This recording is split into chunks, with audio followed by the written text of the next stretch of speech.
Irmão, minha irmã, em 1 Coríntios capítulo 14, nós seguimos o nosso estudo de Coríntios versículo por versículo. Estamos considerando o capítulo 14, que é um capítulo grande, trata do dom de línguas, e por ele ser grande, nós dividimos em duas partes. Na semana passada, estudamos a primeira parte, os versículos 1 a 20, e hoje nós vamos estudar a segunda parte, versículos 21 a 40. Veja se perto de você tem alguém sem a Bíblia, aí chega pertinho dele, pertinho dela, e estende a sua Bíblia, exercita o dom da hospitalidade e abençoa o seu irmão. Vamos começar o estudo de hoje, amados, recordando o que aprendemos na quarta-feira passada. Por exemplo, na quarta-feira passada, nós nos perguntamos se o que acontecia em Corinto era o mesmo que aconteceu em Pentecostes. Lá no capítulo 2 de Atos, nós lemos que quando o Espírito Santo foi derramado, essa inauguração do novo jeito do Espírito agir, esse cumprimento da promessa lá de Joel, no Velho Testamento, foi assinalado com 3 sinais. Um som como de um vento impetuoso, chamas como que de fogo, e a pregação em línguas, idiomas, dialetos dos estrangeiros que se encontravam em Jerusalém. Os apóstolos, sem terem estudado aqueles idiomas, nas línguas natais dos estrangeiros, lhes falavam sobre as grandezas de Deus. Os irmãos se lembram que na quarta-feira passada eu disse que esses sinais não se repetem hoje. E eles não se repetem porque não há necessidade. A inauguração já aconteceu. Você se lembra que quando a terceira ponte foi inaugurada, quando o primeiro carro passou pela ponte, a banda tocou, soltaram foguetes, o governador discursou. Por quê? Porque era a inauguração. Agora, toda vez que um carro passa pela terceira ponte, a banda toca, o governador discursa, soltam foguetes? Não, porque a inauguração já aconteceu. Então, quando a pessoa recebe o Espírito Santo, não há necessidade de se repetirem aqueles sinais. A inauguração já ocorreu. Nós cremos que o crente é batizado no Espírito Santo quando ele recebe Jesus como seu único e suficiente Salvador. Prova disso é que nós não vemos aqueles 3 sinais se repetirem nas igrejas dos nossos dias. Agora, o que acontecia em Corinto era algo diferente. Era algo associado ao ministério de dons, e nós falamos sobre o capítulo 12, sobre 21 dons espirituais arrolados na Bíblia, e um desses dons, o dom de línguas, ou variedade de línguas, se manifestava em Corinto. Mas enquanto em Pentecostes as línguas faladas eram entendidas por todas e não precisavam ser interpretadas, a língua falada em Corinto era ininteligível e necessitava de interpretação. Então era um fenômeno distinto. Além disso, no versículo 2, o apóstolo Paulo diz: quem fala em língua não fala aos homens, mas a Deus. O oposto do que aconteceu em Pentecostes, quando as pessoas falavam aos homens em nome de Deus. Além disso, as línguas faladas em Pentecostes assinalavam a inauguração do novo modo de agir do Espírito Santo, ou seja, estavam associadas ao batismo no Espírito Santo. Isso não é dito lá em 1 Coríntios 14. Em nenhum momento há qualquer associação entre aquele fenômeno e batismo no Espírito Santo. Pelo contrário, no capítulo 12, o apóstolo Paulo diz: em um mesmo Espírito fomos todos nós batizados. E mais adiante ele diz: falam todos em línguas? Não. Então são coisas distintas. Na opinião da maioria dos estudiosos, a língua falada em Corinto era um dom espiritual. E dom, como nós sabemos, cada um tem o seu, para a edificação do corpo de Cristo. Vamos recordar também qual era o contexto histórico em Corinto com relação a línguas, porque é um ponto que divide a opinião dos estudiosos. As línguas faladas em Corinto eram um idioma de êxtase, era uma língua ininteligível, ou eram dialetos, como aconteceu lá em Pentecostes? Bom, em Corinto, que era uma grande cidade portuária, passavam pessoas de todas as nações, falando diferentes idiomas. Então havia esse contexto na cidade de Corinto. Mas também lá em Corinto, no templo de Afrodite, as sacerdotisas se expressavam numa língua ininteligível, numa espécie de êxtase. Então também havia um fenômeno de línguas ininteligíveis na cidade de Corinto, de modo que havia algo que servia de referência para os moradores e para os cristãos, tanto em um sentido quanto no outro. E aí vamos recordar a posição de alguns autores batistas sobre este fenômeno.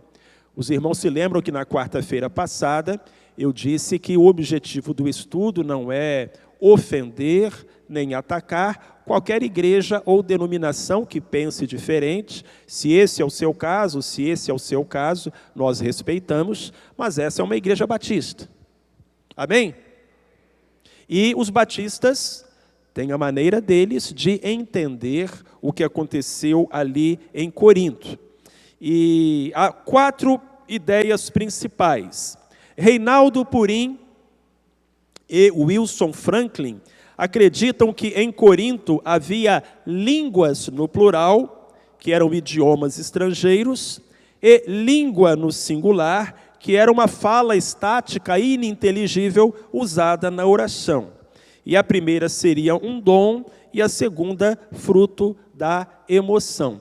É uma teoria interessante, então a gente tem feito isso no capítulo 14. Toda vez que aparece línguas no plural e língua no singular, a gente tem feito esse destaque. Billy Graham, Byron Harbin e James Crane têm uma opinião diferente. Eles acreditam que as línguas de Corinto, ao contrário das de Pentecostes, eram ininteligíveis, por isso precisavam de interpretação, eram usadas na oração. Paulo usa essa expressão, se eu orar em línguas, então era uma língua usada na oração, e era um dom espiritual, concedido por Deus a algumas pessoas. John Stott, que não é batista, é anglicano, mas tem uma posição semelhante, por isso eu o acrescentei aqui, e Robert Gramac dizem que as línguas faladas em Corinto eram iguais às faladas em Pentecostes, eram também idiomas estrangeiros. A diferença é que em Corinto havia exibicionismo. Então imagina que Deus deu a você o dom de falar em russo, porque na cidade em que você mora tem muitos russos, e você tem que falar do evangelho para eles, e você nunca estudou russo, mas Deus te deu o dom de falar russo, e você chega no domingo, não tem nenhum russo na igreja, mas você quer falar russo mesmo assim. Aí o problema é estrelismo. Essa é a opinião de Gramac e de Stott. Agora, João Falcão Sobrinho e Darrell Robinson são da opinião de que as línguas de Corinto, ao contrário das de Pentecostes, eram ininteligíveis, eram usadas na oração, mas não eram um dom, eram fruto da emoção e próprias da imaturidade. Os irmãos devem se recordar que na quarta-feira passada eu expressei a minha opinião de que a primeira e a segunda hipóteses me parecem as mais prováveis. Ainda assim, você pode abraçar qualquer uma dessas 4 explicações e estar de acordo com ensinos da Igreja Batista. Feita essa recapitulação, porque a nossa memória precisa ser refrescada, especialmente quando os nossos cabelos ficam brancos, vamos seguir em frente. Até aqui foi recapitulação. Vamos falar agora dos versículos 21 e 22. Confere aí na sua Bíblia, meu amado. Diz Paulo: está escrito na lei, por homens de outras línguas e por lábios de estrangeiros falarei a este povo, e nem assim me ouvirão, diz o Senhor. De modo que as línguas são um sinal, não para os crentes, mas para os incrédulos. A profecia, porém, não é sinal para os incrédulos, e sim para os crentes. Neste ponto, o apóstolo está citando um verso do Velho Testamento, Isaías 28, 11 e 12, onde está escrito: na verdade, por lábios estranhos e por outra língua falará a este povo, mas não quiseram ouvir. O que estava acontecendo lá na época do profeta Isaías? Deus estava dizendo para o povo: olha, vocês precisam mudar de vida. Mas aquele povo não estava mudando de vida. O profeta Isaías pregava e o povo não se arrependia. Então Deus dá uma profecia.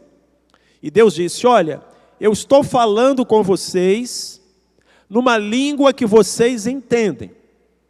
Mas como vocês não estão se convertendo, eu vou falar com vocês numa língua que vocês não entendem. E isso aconteceu, a profecia se cumpriu, quando aquele povo foi levado cativo para Babilônia. Então o que o apóstolo Paulo está dizendo é que lá em Babilônia, quando os babilônios falavam naquela língua diferente, que era a língua deles, para os judeus no exílio, era o cumprimento de um sinal. Era o cumprimento de uma profecia. Deus estava falando através daquelas pessoas. Falando de que forma? Uma profecia se cumpriu. Mas nem assim eles se arrependeram muito, não. Muitos continuaram com o coração endurecido. Aí Paulo pega essa passagem lá de Isaías e traz para a época dele.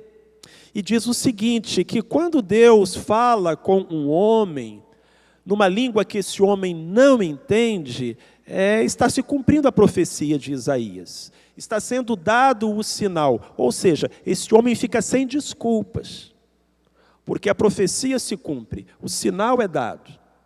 Cada vez que lá na antiguidade alguém ouvia da palavra de Deus numa língua que não era a dele, num idioma que não era o dele, e não entendia, isso era um sinal, deixava essa pessoa sem desculpas. Mas também não levava à conversão, porque a pessoa não entendia a mensagem.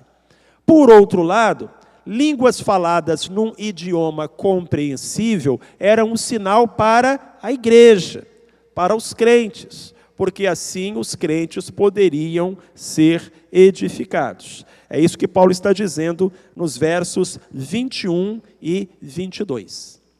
Ok? Vamos para o verso 23.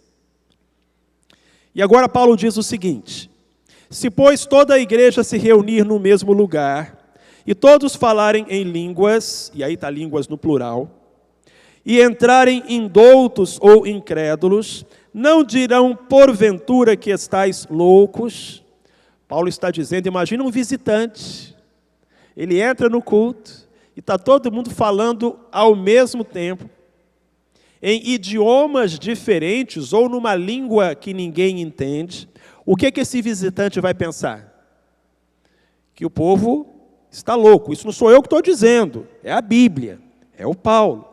Então a gente percebe que vários idiomas estrangeiros falados ao mesmo tempo, ou várias pessoas falando ao mesmo tempo em uma língua ininteligível, não contribui nem para a edificação, nem para a conversão. Que não contribui para a edificação, Paulo já tinha dito para a gente na quarta-feira da semana passada, quando ele diz, olha, se a igreja ouve uma língua que ela não compreende, a igreja não é edificada. Na verdade, Paulo disse, se eu oro numa língua que eu não entendo, até o meu entendimento não é edificado. Agora Paulo traz um novo dado, e ele diz que se são faladas línguas que não têm compreensão, não apenas a igreja não é edificada, o incrédulo não se converte. Então, não serve nem para a edificação e nem contribui para a conversão. Ao contrário da profecia, que é pregação. versos 24 e 25. Vamos mais adiante um pouquinho. Mas se todos profetizarem, e algum incrédulo ou indouto entrar, por todos é convencido, por todos é julgado. Os segredos do seu coração se tornam manifestos, e assim, prostrando-se sobre o seu rosto, adorará a Deus, declarando que Deus está verdadeiramente entre vós. Que diferença! Se um visitante entra no culto, e ali a palavra de Deus está sendo pregada, porque profecia é isso, profecia é pregação. Profecia é falar aos homens em nome de Deus, é dar o recado de Deus aos homens. E a profecia edifica a igreja. Agora Paulo diz, não apenas a profecia edifica a igreja, ela também leva à conversão. Porque o visitante entra, escuta a mensagem, por todos é convencido, por todos é julgado, os segredos do seu coração se tornam manifestos, e assim prostrando-se sobre o seu rosto, adorará a Deus, declarando que Deus está verdadeiramente entre vós. A profecia, ou pregação, além de contribuir para a edificação dos crentes, contribui para a evangelização dos não crentes. Gosto dessa expressão que Paulo utiliza. Os segredos do seu coração se tornam manifestos. Já aconteceu de você entrar numa igreja e o pastor estar pregando um sermão e parecer que alguém contou a sua vida para ele? É isso que está dizendo aqui. Os segredos do seu coração se tornam manifestos. Eu tive uma experiência engraçada, alguns anos atrás, de um marido que brigou com a esposa. E ela veio falar comigo, pastor, meu marido não quer mais vir na igreja, o marido não era crente, eles eram visitantes, moravam em outro país, e aí vieram ao Brasil, estavam aqui, vieram assistir o culto na nossa igreja. E aí o marido saiu zangado do culto. E ela disse, pastor, meu marido está zangado, não quer mais vir na igreja. E ele está zangado comigo. Eu falei, com a senhora? A hora que terminou o culto, que a gente saiu, ele brigou comigo, falou sério e disse, quem mandou você contar a nossa vida para o pastor? Mas, meu bem, eu não falei nada. Falou, porque tudo aquilo que ele disse era o que eles estavam vivendo na casa deles. E eu achei aquilo assim fantástico. É Deus, irmãos, não é o pastor, né? O pastor não sabe de nada do que se passa na sua casa, mas Deus sabe. O pastor não sabe de nada do que se passa no seu coração, mas Deus sabe. Então é como Paulo está dizendo aqui, isso se cumpre nos nossos dias.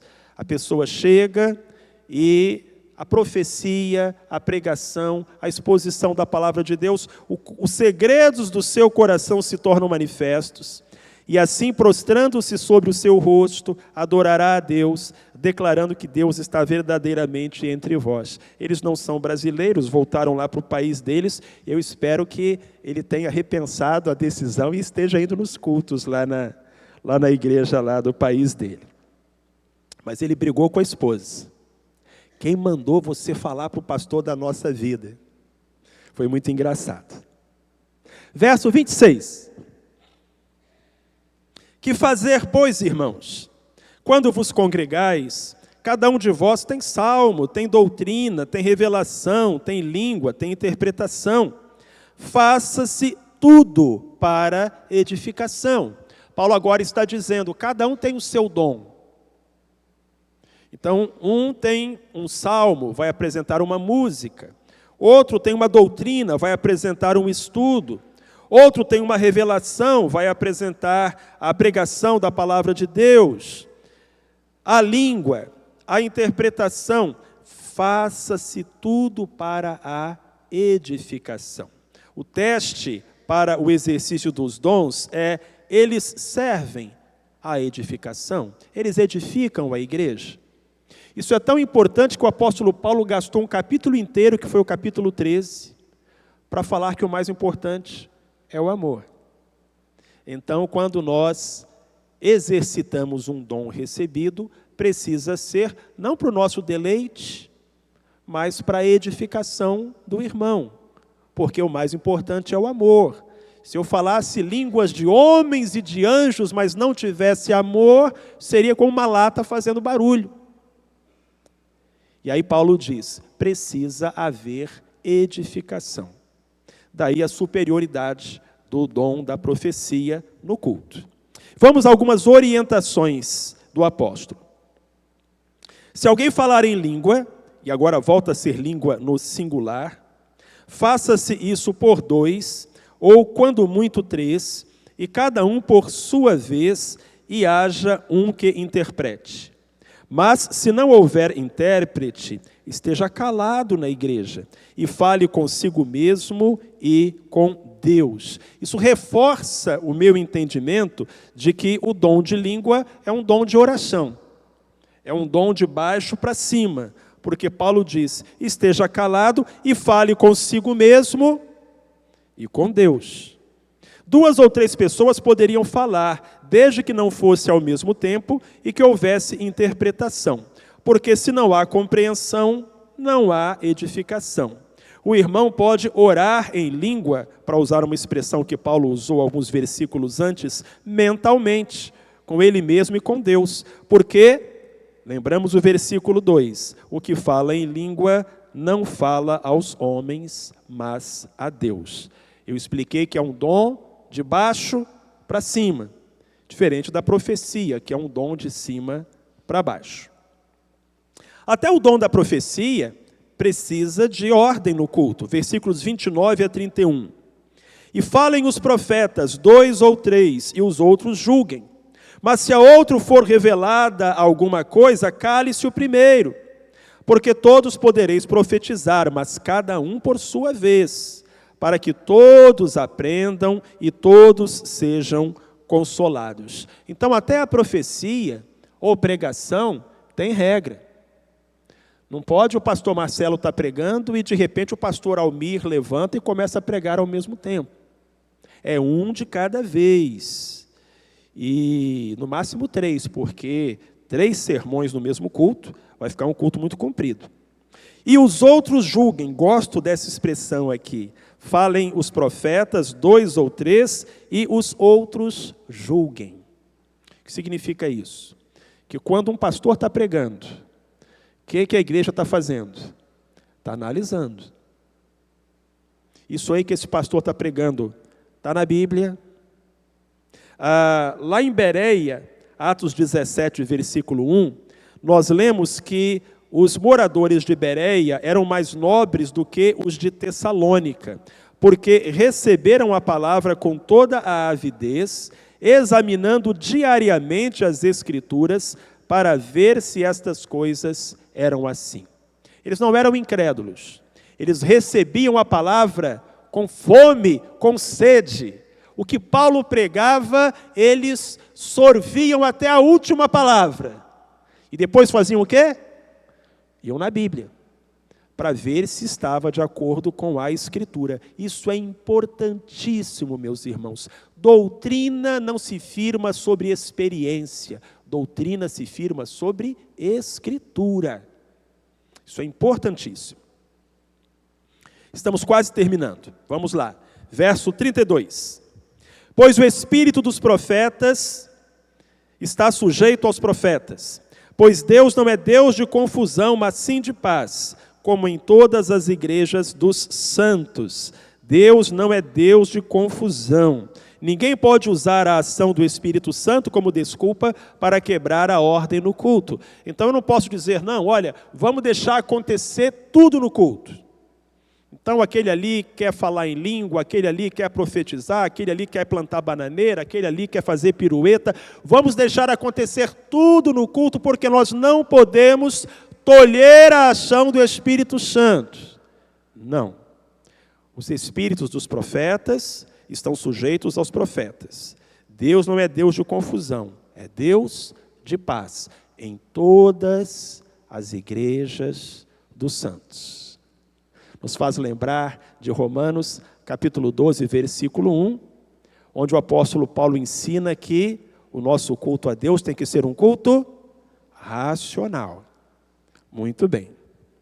E agora, os versinhos pelos quais muitas irmãs querem bater no apóstolo Paulo quando chegarem no céu. E elas estão bravas com o apóstolo Paulo por causa desses 2 versinhos. E irmão Juvenil me mandou uma mensagem um dia desse, falando: pastor, me explica isso aqui que eu não entendi. Vamos tentar explicar agora, irmão Juvenil. As mulheres estejam caladas nas igrejas, porque lhes não é permitido falar, mas estejam submissas, como também o ordena a lei. E se querem aprender alguma coisa, perguntem em casa a seus próprios maridos, porque é indecoroso para a mulher o falar na igreja. Entendem agora porque eu disse que tem irmãs que querem bater no apóstolo Paulo quando chegarem no céu? Mas quem está falando aqui é Paulo ou é o Espírito Santo? É o Espírito Santo, através de Paulo. Isso é a palavra de Deus, é Bíblia. Mas vamos examinar esse versinho com mais atenção. O que Paulo está dizendo aqui, irmãos? Que as mulheres não podem falar na igreja? Não é isso. Por que não é isso? Porque lá no capítulo 11, versículo 5, Paulo disse que quando as mulheres profetizassem e orassem, elas deveriam cobrir a cabeça. Lembra que nós estudamos isso lá no capítulo 11? Ora, se elas profetizavam e deviam cobrir a cabeça, quando profetizavam, é sinal de que elas falavam. Então, lá em Corinto, as irmãs pregavam, as irmãs ensinavam, as irmãs falavam, como aqui, ou em outra igreja. Então, não é isso que Paulo está dizendo. Porque se Paulo estava dizendo que a mulher não pode falar na igreja, ele estaria contradizendo o que ele disse no capítulo 11, quando ele disse que a mulher, quando profetizar, tem que cobrir a cabeça. Bom, então o que o Paulo estava recomendando, se não é isso que parece à primeira vista? Muitos estudiosos imaginam que algumas daquelas mulheres que vinham lá do templo de Afrodite e se converteram lá dentro, e vinham agora para a igreja, como elas exerciam uma liderança lá no templo da Afrodite, elas estavam trazendo essa liderança para dentro da igreja, e não era uma liderança muito saudável. Por exemplo, as línguas ininteligíveis, uma certa desordem no culto. Então, como o tema de 1 Coríntios 14 é o dom de línguas, o que Paulo estava disciplinando era a ação daquelas mulheres naquela igreja, porque elas estavam contribuindo mais do que os homens para a desordem no culto. Olha como fica mais claro quando eu utilizo essa versão, a mensagem. É o mesmo versinho, só que outra versão, que é uma espécie de paráfrase. As mulheres não devem interromper o culto, falando quando deveriam estar ouvindo, nem fazer perguntas que poderiam ser feitas aos maridos em casa. Quanto a isso, o livro da lei de Deus orienta nossos procedimentos. As mulheres não têm licença para usar o momento de culto em conversas desnecessárias. Fala Jeová. Está errado isso? Não está, certíssimo. Aí ninguém mais quer bater no Paulo, porque todo mundo vai concordar com isso aqui, todo mundo concorda. Talvez eu diga assim, mas por que ele está falando das mulheres e não dos homens? As más línguas vão dizer, é porque as mulheres falam mais. Não necessariamente. Lá naquela igreja de Corinto, esse problema era mais com as mulheres, por isso que Paulo estava falando para as mulheres. Mas se Paulo estivesse aqui em Mata da Praia, e ele visse homens conversando na hora do sermão, ele escreveria isso aqui para os homens. Ficou mais claro? Respondi a pergunta, irmão Juvenil? Ajudou? Ficou mais claro? As mulheres não devem interromper o culto, falando quando deveriam estar ouvindo, nem fazer perguntas que poderiam ser feitas aos maridos em casa. Quanto a isso, o livro da lei de Deus orienta nossos procedimentos. as mulheres não têm licença para usar o momento do culto em conversas desnecessárias. É uma versão na linguagem de hoje que torna mais claro o que Paulo está dizendo nos versos 34 e 35. Vamos para o final, versos 37 e 38. Porventura foi de vós que partiu a palavra de Deus? Ou veio ela somente para vós? Se alguém se considera profeta ou espiritual, reconheça que as coisas que eu vos escrevo são mandamento do Senhor. E se alguém ignora isso, esse alguém é ignorado. Paulo está agora se encaminhando para a conclusão do assunto e, prevendo alguma possível resistência, faz uso da sua autoridade apostólica, colocando os opositores no seu devido lugar. Paulo está terminando o assunto e ele está já antevendo que alguém pode discordar dele e falar, não, mas eu não acho que tem que ser assim. Então Paulo já diz, porventura foi de vós que partiu a palavra de Deus, ou veio ela somente para vós? Se alguém se considera profeta ou espiritual, reconheça que as coisas que eu, Paulo, vos escrevo são mandamentos do Senhor. E se algum irmão ignorar a minha recomendação, diz Paulo, ignorem esse irmão. É isso que ele está dizendo aqui nos versos 37 e 38. E ele conclui nos versos 39 e 40. Portanto, irmãos, procurai com zelo o profetizar e não proibais o falar em línguas. Faça-se tudo decentemente e com ordem. Aqui a expressão, pela última vez, volta a ser línguas no plural. Percebemos que não há uma proibição, mas há sim uma disciplina. O dom de profecia é proveitoso porque contribui para a edificação e a evangelização. É preciso haver decência e ordem no culto, e em tudo deve prevalecer o princípio do amor. Resumo, capítulo 14. 5 coisas que a gente pode afirmar sobre o dom de línguas. Primeiro, as línguas foram disciplinadas e a disciplina permanece. Por exemplo, o apóstolo Paulo diz, se não houver intérprete, fique calado. Se for falar, fala em 2 ou 3. Ao mesmo tempo, não, 1 de cada vez. E aí, eu vou assim abrir meu coração. Eu acho difícil entender que o Espírito Santo deu uma orientação na Bíblia e faça uma coisa que ele próprio condena no culto. Então, às vezes, eu questiono se aquilo que está acontecendo em determinado culto é mesmo de Deus ou se é da emoção do homem. Porque não vejo como Deus diria uma coisa na palavra dele e faria uma coisa diferente na igreja. Deus estaria se contradizendo. Segunda conclusão. As línguas não foram associadas ao batismo no Espírito Santo, em momento algum. Nem no capítulo 12, nem no capítulo 13, nem no capítulo 14, se falou sobre batismo no Espírito Santo ou recebimento do Espírito Santo. Em Atos capítulo 2, sim. Mas lá em Atos capítulo 2, nós já vimos que foram 3 sinais, não foi só um. E que o sinal referente a línguas era idiomas. A palavra utilizada ali em Atos capítulo 2 é dialectos, de onde vem a nossa palavra dialeto, uma língua conhecida. Terceira conclusão. As línguas não foram consideradas um sinal de espiritualidade, em momento algum. Em momento algum, o apóstolo Paulo diz que quem fala em línguas é mais santo, é mais crente, é mais consagrado, é mais espiritual. Aliás, a única igreja onde se fala sobre esse dom de línguas é a igreja de Corinto, e aquela igreja não era um modelo de espiritualidade para as outras igrejas. Paulo chamou aqueles crentes de carnais. E é por isso que nós estamos estudando as cartas de Corinto. Eu disse que eu gosto das cartas de Corinto, porque dificilmente vai aparecer um problema na igreja que não tenha aparecido lá em Corinto.